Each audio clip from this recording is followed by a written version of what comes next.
Assalamualaikum warahmatullahi wabarakatuh and very good morning. Welcome to AK112 lecture for week 5. In this lecture, I'm going to discuss about accounting for receivable. We did discuss about receivable before this when we did our AK111, whereby receivable refers to the amount of money that you're going to receive in the future. So that fall under your asset. So in this topic, we're going to go very details on how to handle receivable and how we're going to provide allowance for doubtful debts. Okay. So for this class, I'm going to define types of receivables, how many types of receivable that's available. Number two, I'm going to define account receivable and discuss how accounting recognize and value them, how to value account receivables. Number three, I'm going to explain what is meant by bad debt and doubtful debt and how we're going to account this, how we're going to adjust our account receivable values.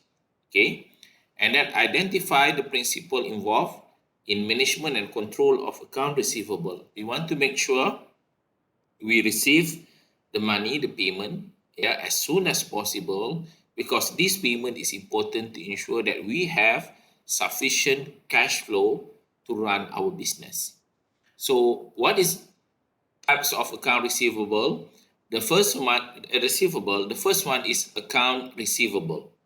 Account receivable are all items relates to account which business expect to receive money in the near future. So the general term there is all money that we are going to receive in the near future. So normally in business, we give credit to our customer. Okay, we want to increase our sales, so we offer our customer the credit facility. What it means is the customer can get the goods earlier and then make the payment at a later date. For example, we give them 30 days or 60 days credit. So before the end of the credit period, the customer will make payment for you. So until the date you receive the payment, you're going to record that amount as account receivable. That is the amount, the dollar, the dirham of money that you are going to receive from your customer. So these customers' account are called as account receivable, or also known as trade debtors by entity granting the credit. Another type of receivable is known as bill receivable. Bill receivable. Bill receivable is sometimes credit is granted only on receipt of formal legal instrument such as bill of exchange or promissory note. In this system, we call it as bills receivable. A bill of exchange is simply a written order made by a debtor to pay a certain amount of money on predetermined date in the future. So this document relates with the bill of exchange, where the debtor issues the bill of exchange and then clearly state that they're going to pay on certain date. So this is the promissory note, a written promise made by the debtor to pay a certain amount of money on a predetermined in the future date. So it's closely related with account receivable, but in the account receivable, normally we grant our customer credit. You come to my shop, okay? I grant credit to you. You can take the goods out from the shop, or I can send the good to your entity, to your premise, and I'm giving you 30 days period. So 30 days credit period. So that fall under account receivable. So you can pay at any point of time as long as before the 30 days period ends.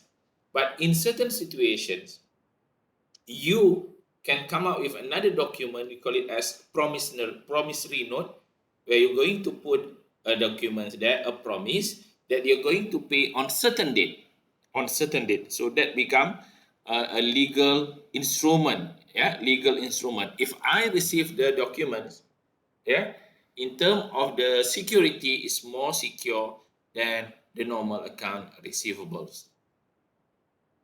And we also have other receivable, for example, when we give loan to directors. So this is loan receivable, or give loan to managers and employees, or from interest and rent receivables. Yeah, we're going to receive money from banks, for example, as interest or rent. If we lease or have a tenant occupying our space, our premise, so they are going to pay us every month. So that become rent receivable or amount receivable as result of the sales of non-current assets. Non-current asset, for example, uh, if you sell your car, you sell your building, you sell your land, certainly that will fall under receivable, but not account receivable. Account receivable is when you sell goods and or provide services to your client, the normal product, good or services. Another one is as well as the short-term deposit. So this fall under other receivable. But don't get confused with this, because the most important thing is this is the amount of money that you are going to receive in the near future. So account receivable are assets because they represent resources controlled by the entity from which the future economic benefit are expected to flow to the entity. When you have account receivable, it means you're going to receive the payment soon. All right. Account receivable arise from the sales of goods or services on credit. If you sell the item by cash, it won't affect your account receivable. It will increase your cash. But if you sell goods or provide services on credit, your account receivable will increase. In the future, your cash will increase. That is what I mean by expected future outflow of economic resources. I mean the cash will increase in the future. So the future economic benefit result from the right of the entity to receive cash from customer who have been extended, who have been given the credit facility. Okay. So how are you going to recognize account receivable? So for an entity providing services, account receivable are recognized when we have provided the service. We issued invoice. Invoice is just a piece of paper stating that we have provided the service. Okay. These are the detail of the service that we have provided, and this is the total charge. A paper, we call it as invoice, telling the customer that we have delivered the service, we have performed the service, and now we are requesting the payment.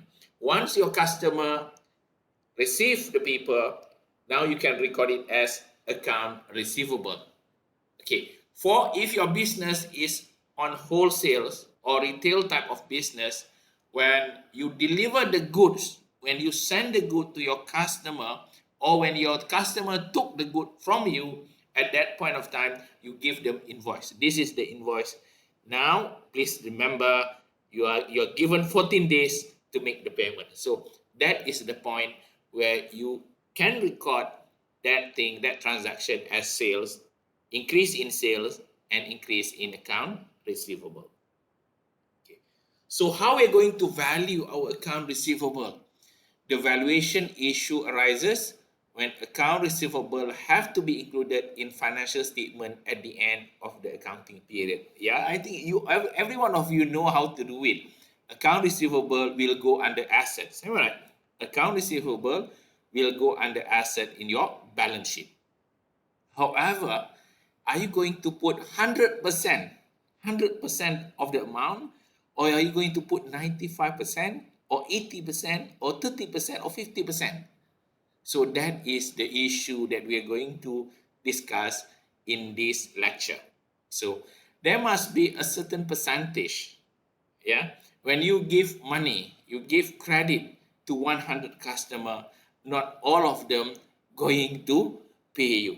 Some of them might have problems, might be missing, might, yeah, might caught by COVID and that because of this current situation and not able to pay you. As long as they make payment, that's good. Some of them, maybe they are suddenly missing in action, MIA, yeah, missing in action. So when you knock their door, they are not there. When you ring them, they don't pick up the phone. So are you going to put 100% of that amount as your asset, or there is certain percentage which you are not sure, that raise your doubt that maybe this person already went back to his home country and not paying you? So as accountant, we must provide the most the correct, the accurate figure for our user. If we have a doubt, maybe this customer is not going to pay us. It's not fair for us to record 100% of the account receivable as our asset, because not 100% going to be collected, because we have this doubt in our heart that this person might flown away back to his home country. So a major accounting problem lies in estimating the amount of the receivable that will become bad. Become bad means uncollectibles. Okay. So in accounting, bad debt expense is commonly recognized in the same accounting period in which the credit sales were recognized.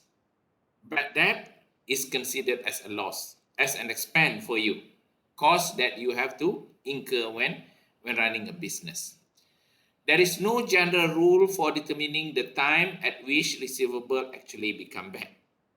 It's not when you give your customer 30 days, yeah, credit periods, yeah, facilities.